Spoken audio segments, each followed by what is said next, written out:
through some neoliberal restructuring, but its most fundamental attempt to save itself happens in 2003 with the invasion of Iraq, where its militarism becomes a safety release for capital, which requires a tremendous amount of state intervention in the trillions of dollars from the United States. Now, those are provocative questions. They're certainly the most interesting to me at this time as I start to engage with Luxemburg.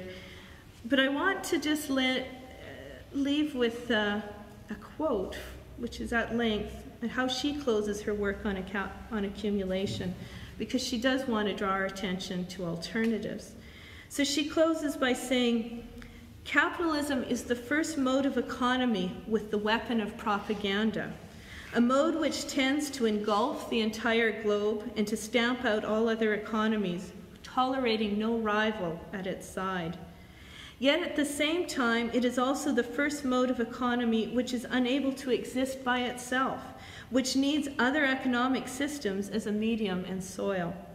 Although it strives to become universal, and indeed, on account of this tendency, it must break down, because it is imminently incapable of becoming a universal form of production. In its living history, it is a contradiction in itself, and its movement of accumulation provides a solution to the conflict and aggravates it at the same time. At a certain stage of development, there will be no other way out than the application of socialist principles. The aim of socialism is not accumulation, but the satisfaction of toiling humanity's wants by developing the productive forces of the entire globe. And so we find socialism, by its very nature, an harmonious and universal system of economy." Now, how does Rosa Luxemburg get there? Are the types of discussions that I think follow from this work. She gets there through radical democracy. She rejects the organization that the Bolsheviks imposed following the Russian Revolution. She focuses on mass organizations and people's spontaneous responses.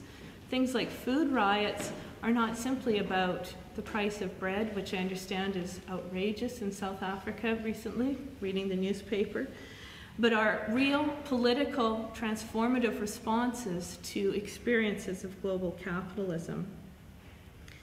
For us today, the question of socialism or barbarism seems to me to be particularly relevant. And the answer to it, I think, is not one that comes from Rosa Luxemburg or Marx. There's no blueprint, but comes out of roundtable discussions and engaging the on-the-ground movements that are defining mass responses to the global economic crisis.